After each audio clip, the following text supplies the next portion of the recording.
오늘 말씀을 들어가기 전에 우리 시대의 풍경을 먼저 잠깐 나누고 싶습니다. 요즘 우리나라에서 가장 흔한 가구의 형태가 무엇인지 아십니까? 4인 가족도 아니고 3인 가족도 아닙니다. 바로 1인 가구입니다. 세 집 가운데 한 집이 혼자 사는 가정입니다. 혼자 밥을 먹는 것을 혼밥이라고 하고 혼자 영화를 보는 것을 혼영이라고 말을 하는데, 이제는 전혀 낯설지 않은 그런 시대가 되었습니다. 식당에 가보게 되면 1인용 칸막이가 따로 마련되어 있는 것을 또한 보게 됩니다. 참으로 편리해 보이지만 그 칸막이 안쪽을 가만히 들여다보게 되면 우리 시대의 외로움이 그곳 가운데 앉아 있는 것을 보게 됩니다. 그런데 성도 여러분, 우리의 마음이 더 아픈 것이 있습니다. 함께 살아도 외로운 사람이 많다라는 것입니다. 한 지붕 안에 살면서도 대화가 끊어진 가족들이 있습니다. 또한 명절에 가족이 다 모였는데도 불구하고 각자 휴대폰만 들여다보다가 헤어지는 가족들도 있습니다. 또한 부모와 자녀가 서로를 가장 이해하지 못하는 사이가 되어 있는 가정도 있습니다. 심리학자들은 이것을 군중 속의 고독이다라고 말을 하지만, 저는 이것을 오늘 가족 속의 고독이라고 말을 하고 싶습니다. 가장 가까워야 될 사람에게 가장 깊은 상처를 받고 또한 가장 이해받아야 할 자리에서 또한 오해를 받는 것, 이것이 어쩌면 우리 시대의 가장 아픈 자리인지도 모르겠습니다. 문학평론가들이 많이 인용을 하는 러시아의 대문호 톨스토이의 소설 안나 카레니나는 이런 문장으로 시작을 하고 있습니다. 행복한 가정은 모두 비슷한 모습이지만 불행한 가정은 저마다의 이유로 불행하다라고 말을 합니다. 저마다의 이유, 그렇습니다. 우리는 각자의 마음속에 다른 이들에게 말하지 못하는 저마다의 이유를 한 가지씩 이상 다 가지고 있습니다. 겉으로는 웃고 있지만 나의 가족을 생각하면 마음의 한구석이 시려오는 분들이 또한 있을 수도 있습니다. 그래서 오늘의 이 본문이 참으로 놀랍습니다. 오늘 본문에는 예수님의 가족의 이야기가 기록이 되어 있습니다. 그런데 보게 되면 아름다운 이야기는 아닙니다. 예수님의 가족이 예수님을 오해하고 붙잡으러 오고 있는 것을 보게 됩니다. 우리 주님도 가족에게 오해받는 아픔을 겪으셨던 것을 볼 수가 있습니다. 그리고 바로 그 아픔의 자리에서 예수님께서는 인류 역사상 가장 놀랍고 아름다운 말씀을 하신 것을 보게 됩니다. 누구든지 하나님의 뜻대로 행하는 자가 내 형제요 자매요 어머니이니라 라고 말씀을 하셨습니다.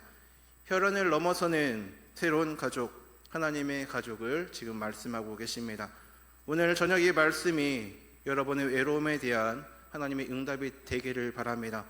또한 가족에게 받은 상처가 있는 분에게는 치유의 말씀이 되고, 또한 신앙 때문에 가정에서 홀로 외로운 분에게는 위로의 말씀이 되고, 우리 모두에게는 교회가 무엇인지를 새롭게 깨닫는 말씀이 되기를 바랍니다.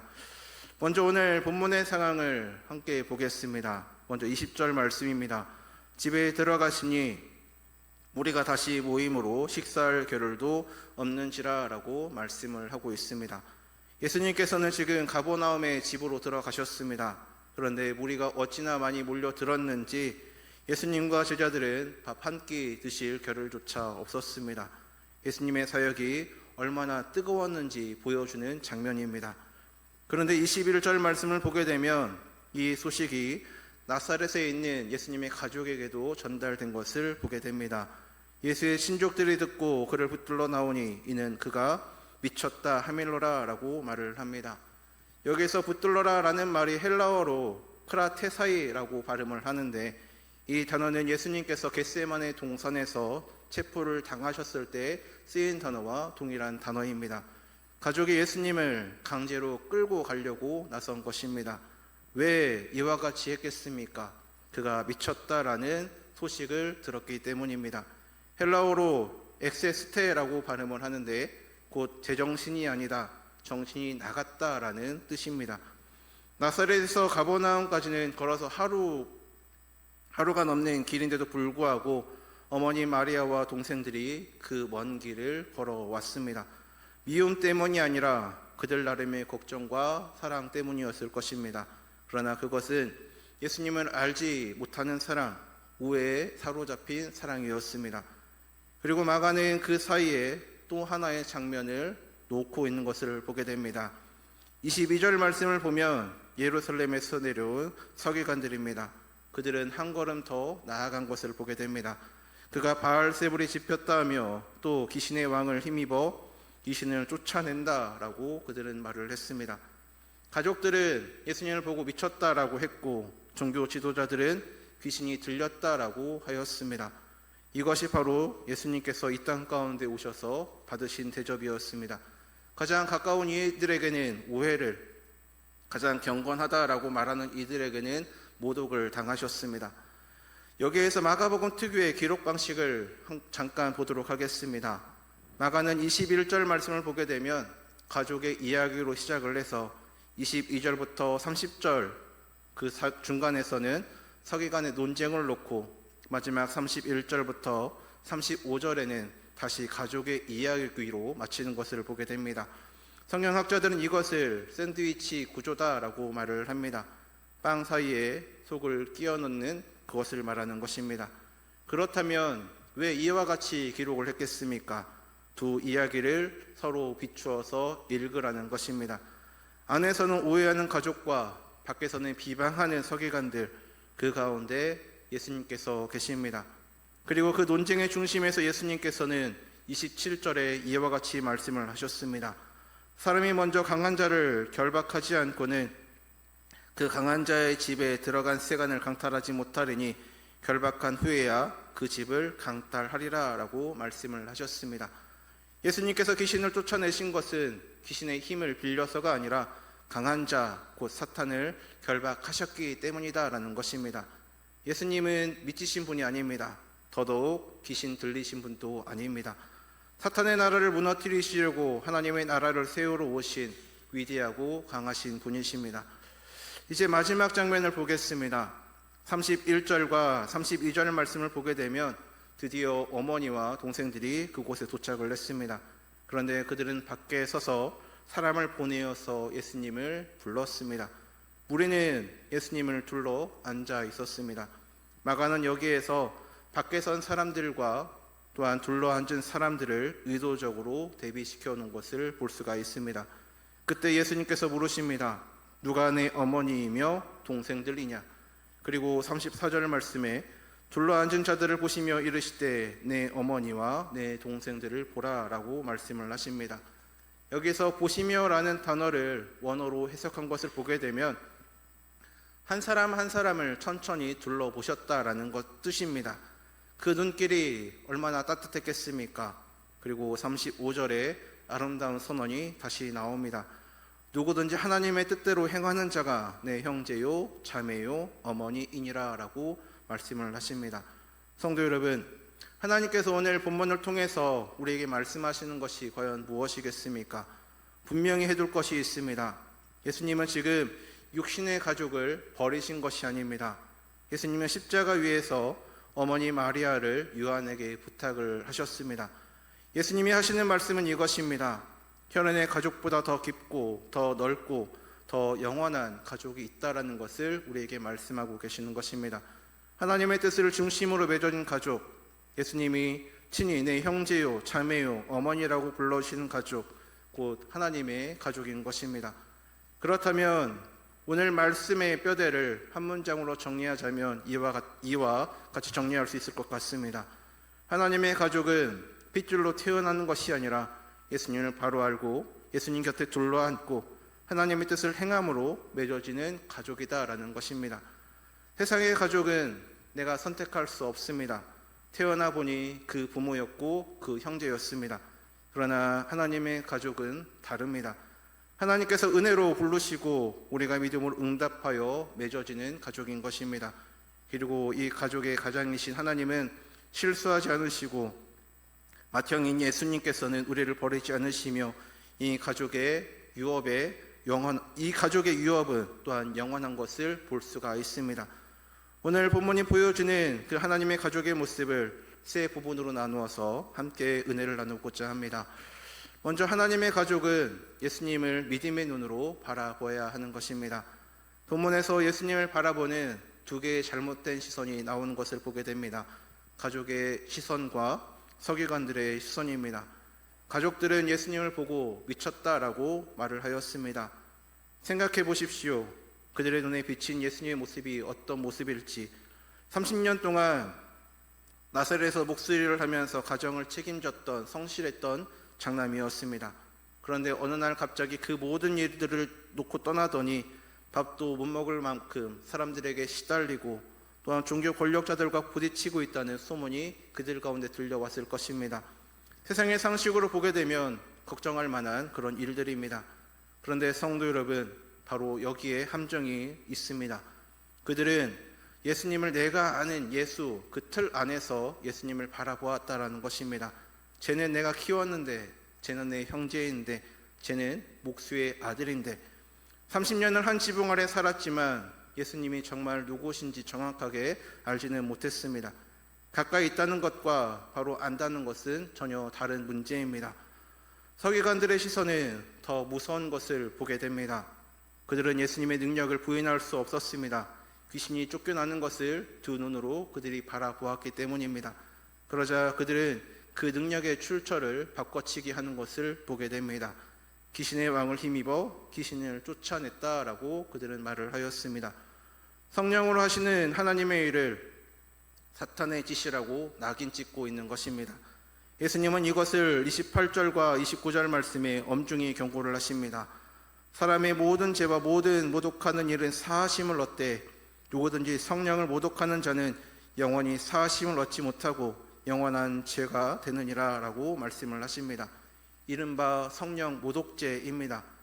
이 말씀 앞에 들여하고 계신 성도님들이 계실 수 있을 것 같습니다.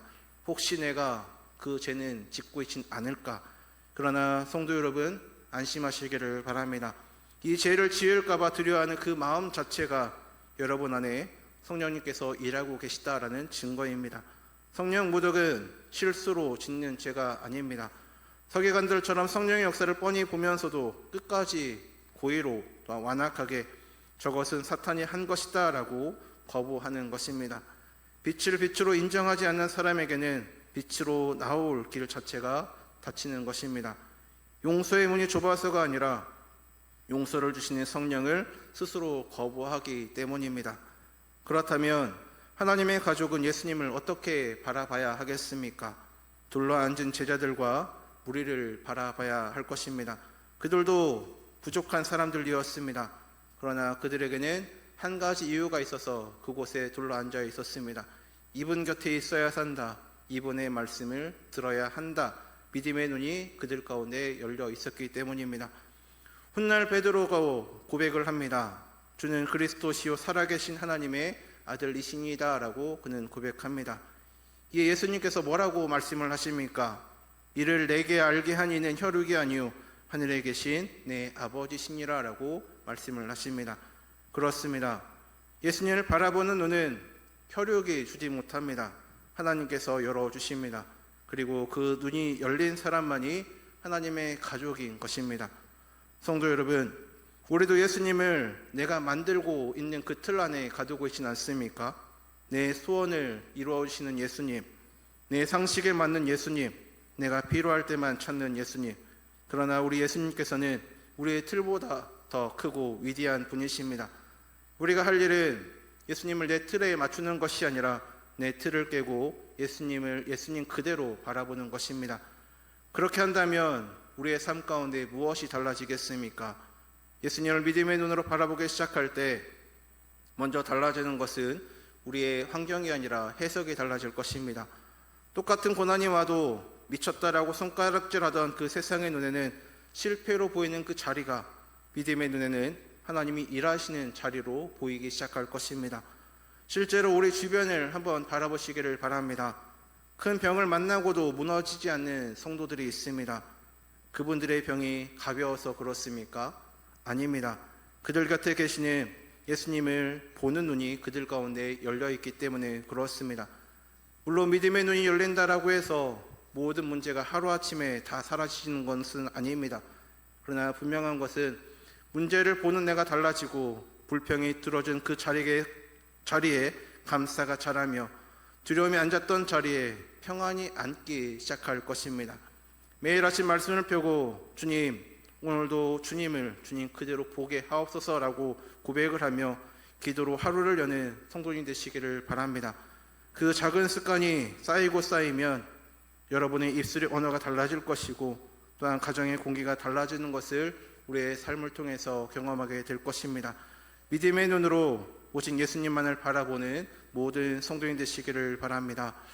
두 번째는 하나님의 가족은 예수님 곁에 둘러 앉아 있는 것을 보게 됩니다.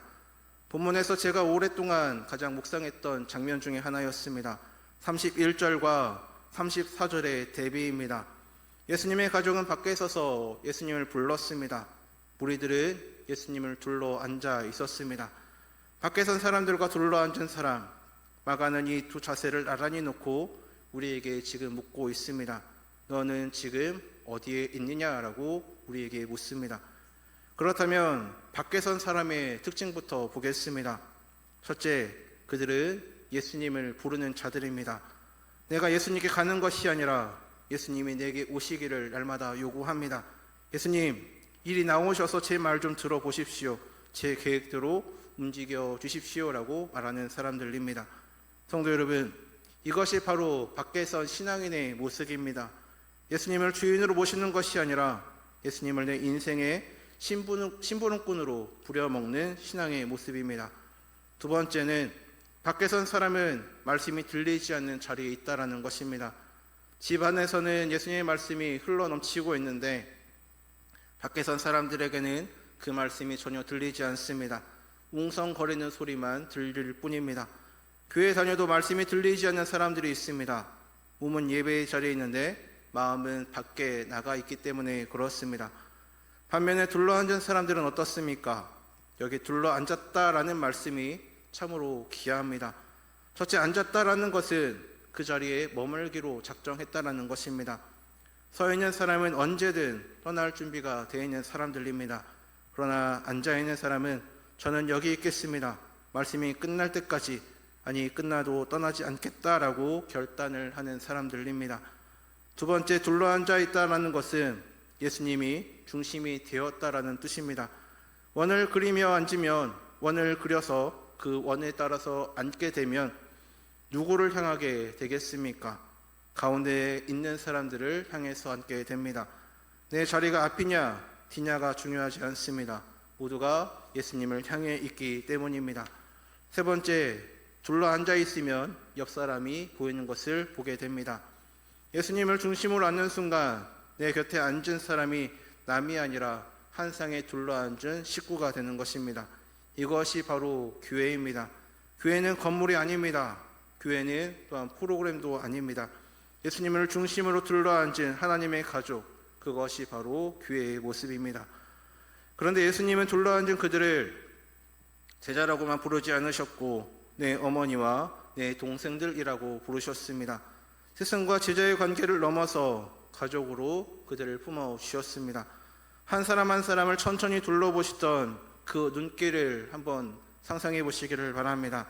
오늘 이 저녁 그 눈길이 이 예배의 자리에 앉아있는 여러분 한 사람 한 사람 위에도 머물고 있음을 믿으시기를 바랍니다. 그렇다면 둘러앉은 삶을 살게 되면 무엇이 달라지겠습니까? 먼저 말씀의 자리가 달라질 것입니다. 주일 예배만이 아니라 오늘 같은 수요 예배, 새벽 기도의 자리에 나오게 되는 것입니다. 신앙은 결심이 아니라 자리에서 자라나기 때문입니다. 다음은 기도의 자리입니다. 하루 10분이라도 정한 시간, 정한 자리에서 주님 앞에 앉아 보시기를 바랍니다. 그리고 교제의 자리입니다. 구역 예배와 선교의 모임에 둘러 앉아야 할 것입니다. 사람들이 흔히 묻습니다. 꼭 모여야 신앙생활이 됩니까? 혼자 유튜브로 설교를 들으면 안 됩니까? 라고 묻습니다. 들을 수는 있습니다. 그러나 둘러 앉아 있을 수는 없습니다. 화면 앞에는 그 가운데는 식탁이 없기 때문입니다. 실제로 목회 현장을 보게 되면 예배와 소그룹에 꾸준히 둘러앉은 성도와 그렇지 않은 성도는 시간이 갈수록 차이가 나는 것을 보게 됩니다. 시험이 없어서가 아닙니다. 시험이 왔을 때에 곁에서 붙들어주는 식구가 있느냐 없느냐의 차이인 것입니다. 혼자 서 있는 나무는 바람에 뽑히지만 숲을 이룬 나무는 뿌리가 서로 얽혀 있기 때문에 그 태풍을 견뎌낼 수 있습니다. 둘러 앉았다라고 해서 당장 극적인 변화가 보이지 않을 수도 있습니다. 그러나 1년을 지나보시기를 바랍니다.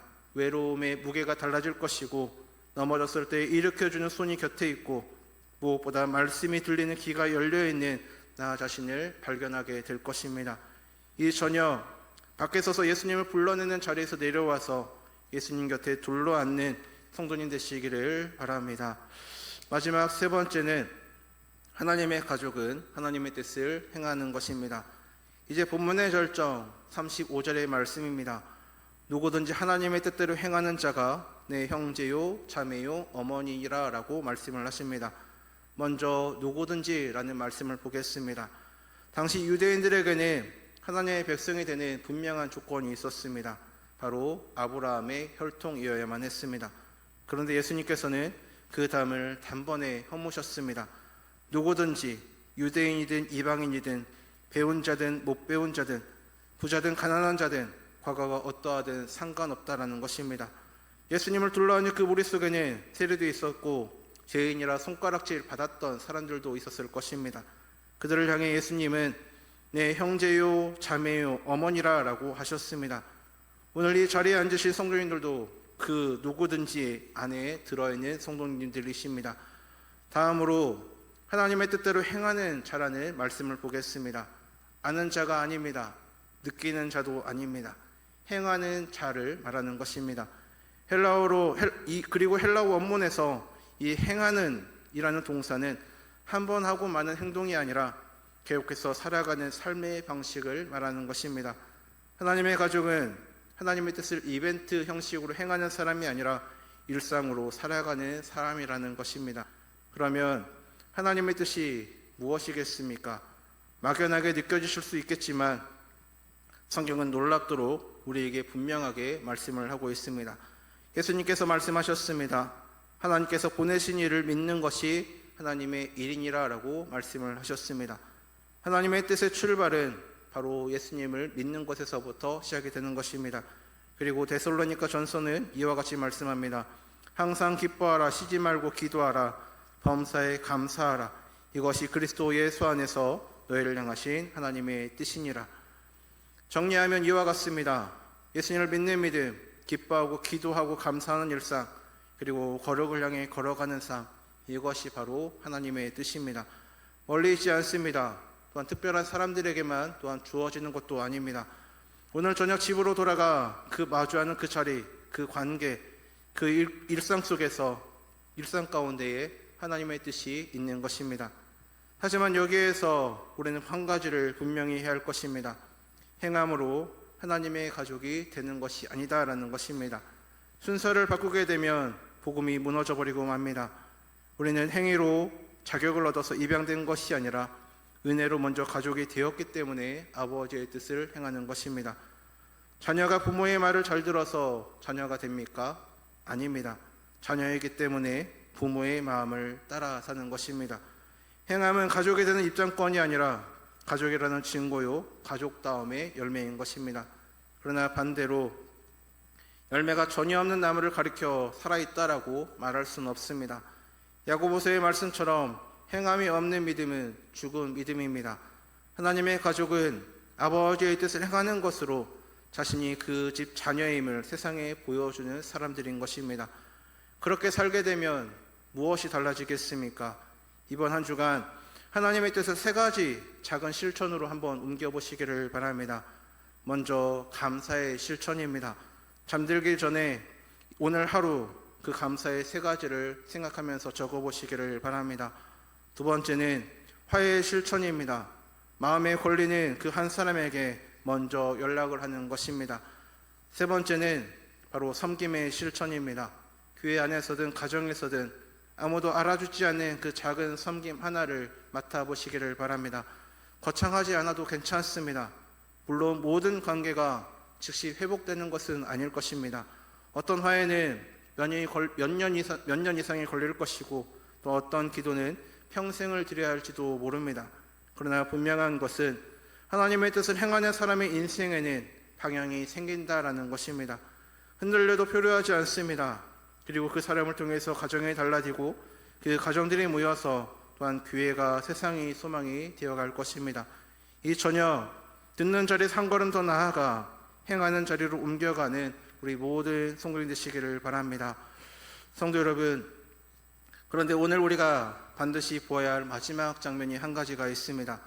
오늘 본문에서 예수님은 어떤 분이셨습니까? 가족에게는 미쳤다라는 말을 들으셨습니다. 또한 종교 지도자들에게는 귀신이 들렸다라는 모독도 당하셨습니다. 그리고 이 오해와 모독은 여기에서 끝나지 않았습니다. 갈수록 더욱더 깊어져서 마침내 십자가에까지 이른 것을 보게 됩니다. 그날 골고다 언덕에서 예수님께서는 사람들에게 버림을 받으셨습니다. 둘러 앉았던 제자들마저 다 도망가 버리고 말았습니다. 그리고 그 십자가 위에서 예수님께서는 인류 역사상 가장 외로운 부르짖음을 토하신 것을 우리는 알고 있습니다. 나의 하나님, 나의 하나님, 어찌하여 나를 버리셨나이까. 영원 전부터 아버지의 품에 계셨던 아들이 아버지께 버림받는 자리까지 내려가셨습니다.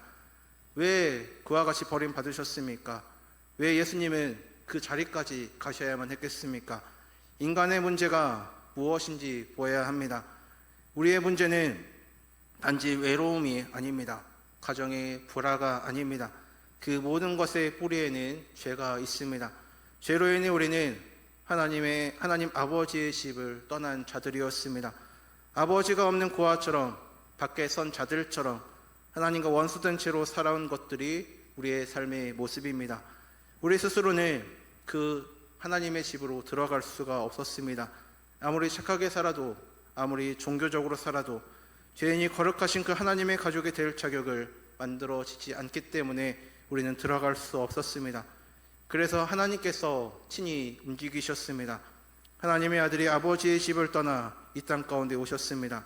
그리고 오늘 본문 27절 말씀 그대로 강한 자를 결박하러 오셨습니다. 우리를 사로잡고 있던 강한 자, 사탄과 죄와 사망의 권세를 십자가에서 다 꺾으셨습니다. 십자가는 예수님의 패배처럼 보였지만 실은 강한 자의 집을 무너뜨리고 그 집에 갇혀있던 우리를 빼앗아 오신 승리의 사건인 것입니다. 그리고 사흘 만에 부활하심으로 그 승리를 만천하에 확증을 하셨습니다. 예수님은 버림받으심을 우리를 품으셨고 아들의 자리를 내어주심으로 우리에게 자녀의 자리를 허락해 주셨습니다. 요한복음 1장 12절 말씀을 보면 영접하는 자, 곧 그 이름을 믿는 자들에게는 하나님의 자녀가 되는 권세를 주셨다라고 말씀을 합니다. 그리고 로마서도 말씀합니다. 우리가 양자의 영을 받았으므로 하나님을 아빠, 아버지로 부르짖는다고. 예수님은 많은 형제 중에서 맏아들이 되셨다라고 말을 합니다. 성도 여러분, 이것이 복음입니다. 우리가 하나님의 가족이 된 것은 우리의 핏줄 때문에, 공로 때문에, 자격 때문에 된 것이 아닙니다. 오직 맏아들 되신 예수 그리스도께서 십자가에 흘리신 그 피, 혈흔보다 진한 그 보혈 때문인 것입니다. 그러므로 오늘 누구든지 하나님의 뜻대로 행하는 자가 내 형제요, 자매요, 어머니라 하신 말씀은 도덕적인 구호가 아니라 십자가로 값주고 세우신 초청장과 같은 것입니다. 그 하나님의 뜻의 첫 자리는 아들을 믿는 것입니다. 아직 그 초청에 응답하지 못한 분이 계신다면 오늘 저녁 믿음으로 응답하며 나아가시기를 바랍니다. 그리고 이미 하나님의 가족이 된 우리는 이 은혜에 어떻게 합당하게 살아야 하겠습니까? 이제 우리 명함교회가, 우리 명함교회 모든 성도님들이 이 말씀 앞에 결단을 하셨으면 좋겠습니다. 예수님을 내 틀이 아니라 믿음의 눈으로 바라보는 가족이 되시기를 바랍니다. 밖에 서서 주님을 불러내는 자가 아니라 주님 곁에 둘러 앉아있는 가족이 되시기를 바랍니다. 마지막으로 듣고 끝나는 자가 아니라 아버지의 뜻을 삶으로 행하며 나아가는 가족들이 되시기를 바랍니다.